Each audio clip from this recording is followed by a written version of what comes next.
Hello fans of Agile coding. Today I want to talk more about ops than about software development, and I want to concretely talk about how you can get more stability in your productive system by eliminating one of the classical reasons for instability or for incidents in production, and that is the deployment.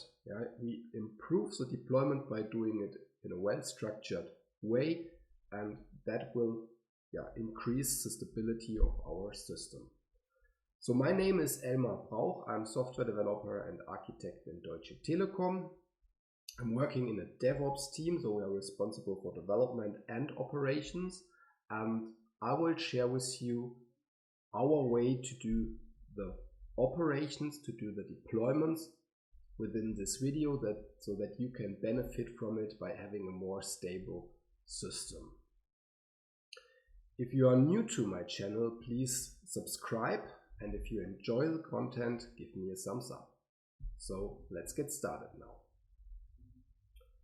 As I said before, stability issues can be caused by deployments.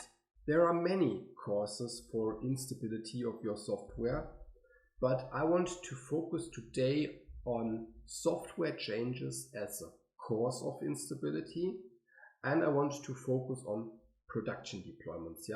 If your dev environment is unstable, who cares? Maybe some guys care, but it's not so critical like if it's a production environment and the customers have trouble and cannot use your system, and maybe your company is not making money if customers cannot use your system. So in general, we notice that incidents happen often after deployments or during deployments, and there are a bunch of typical causes. Like you can have a wrong value in your production configuration.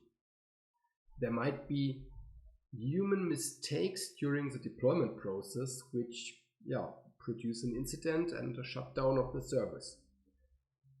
It might be the case that you are not able to fully test your software before the deployment, or that you are not able to test it afterwards to see if the deployment was successful.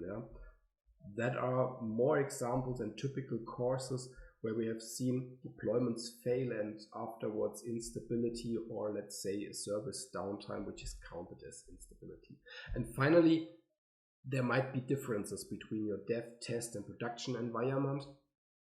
And if it is, for example, that you have in production just a different domain than you have in the dev or test environment, and based on the domain, also issues might happen. So let's get started with how to have a proper deployment process. And the first thing is you need to prepare your deployment. The minimum thing what you need for a structured deployment is that you have at least a simple to-do list describing the steps in the deployment.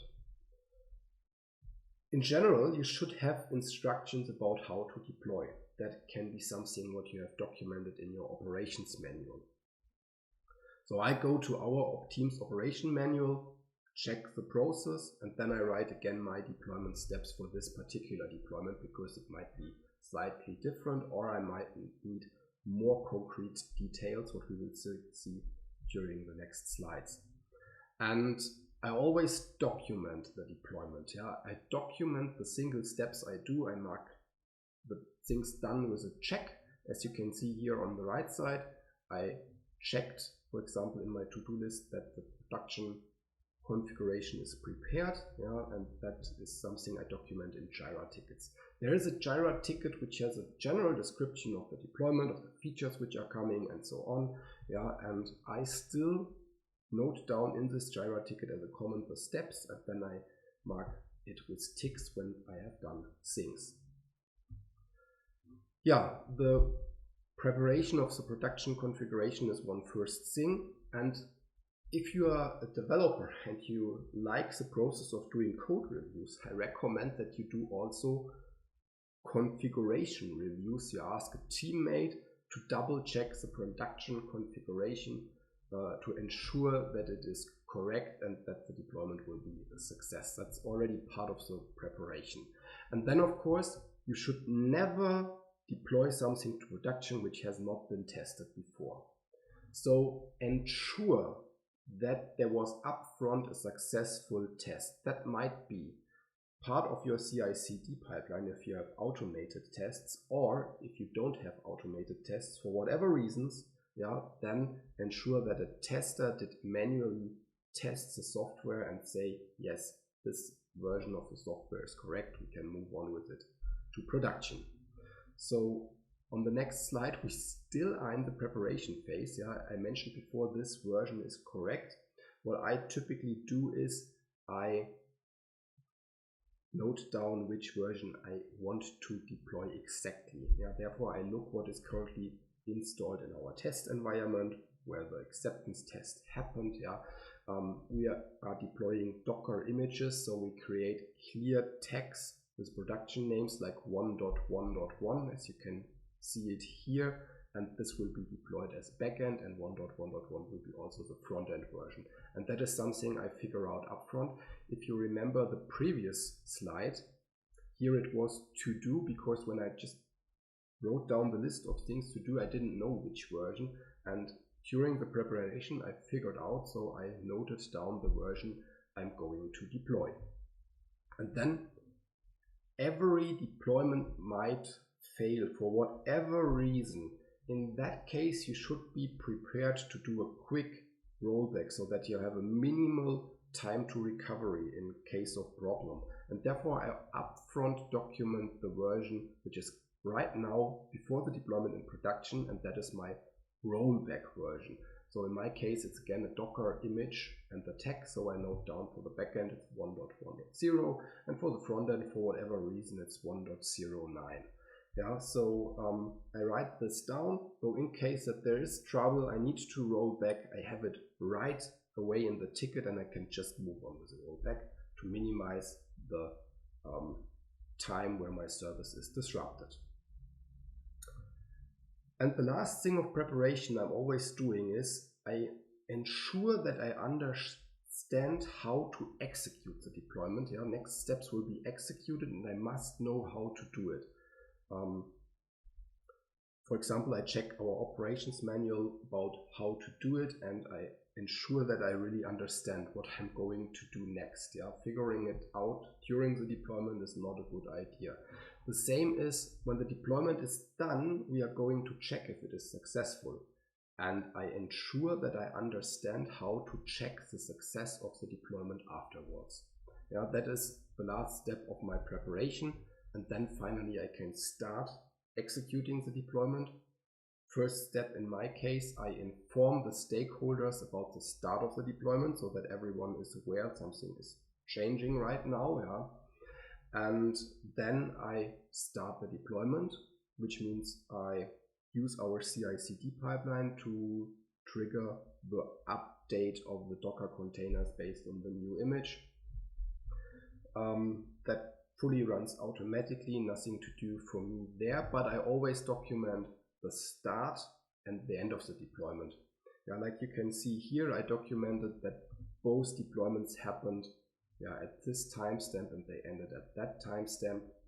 Why do I document it? Often errors are reported, and then I know, was this before the deployment, so it was unrelated to the deployment, was it after the deployment, might be related, or might it have been during the deployment, and we might have a special case, maybe that exactly when one server was shut down and the new one was started and not fully ready, that there was an error due to that. Therefore I note down this time frame so that I can later easily judge in case that there is trouble, in which state it happens, before, during, or after the deployment.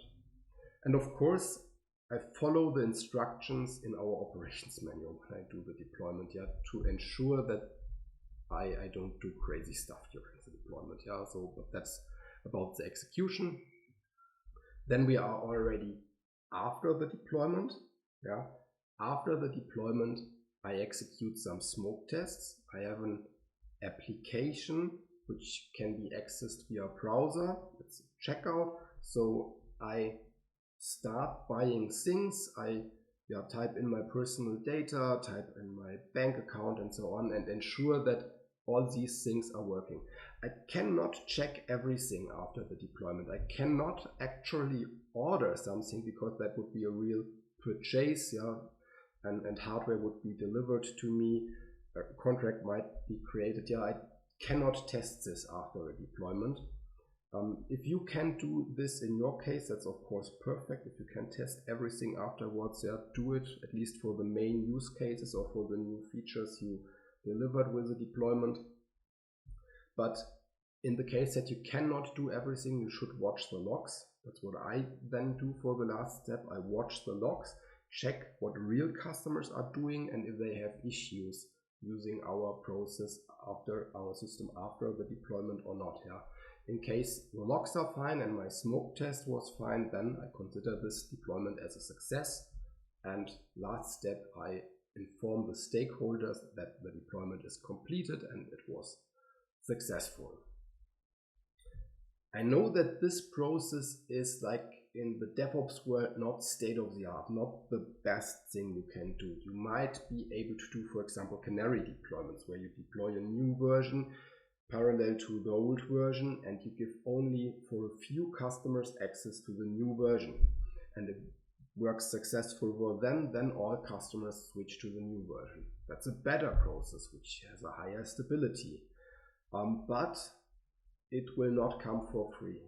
It will be real effort for the developers and the operation guys in your team to make sure that canary deployments are possible and that they are working.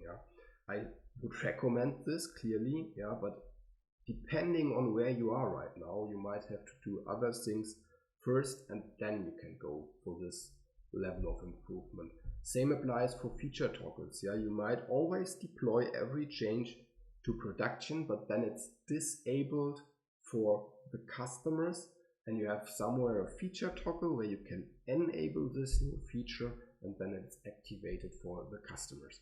That's like the state of the art, best way to do it, but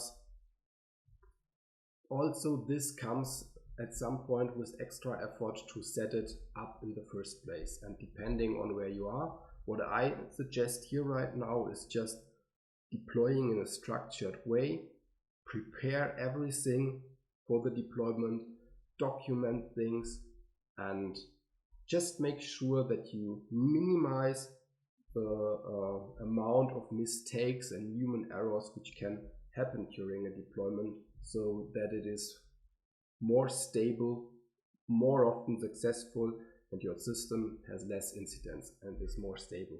So that's what I suggest. Of course, there is a third alternative. You just might continue doing it in an unstructured, maybe chaotic way, and therefore you have a higher risk of instabilities caused by your deployments. That is exactly the reason why we are not doing it like this and why we are working in a structured way when we do the deployments. Please let me know how you do the deployment. Just write some comments below the video. I would be super interested in it. Let me know what you think about it, what you would recommend to do additionally, how to improve the deployment. I'm also open to learn new things here and to constantly improve, so that we have always the highest possible stability for our production system and therefore for our customers. See you next time.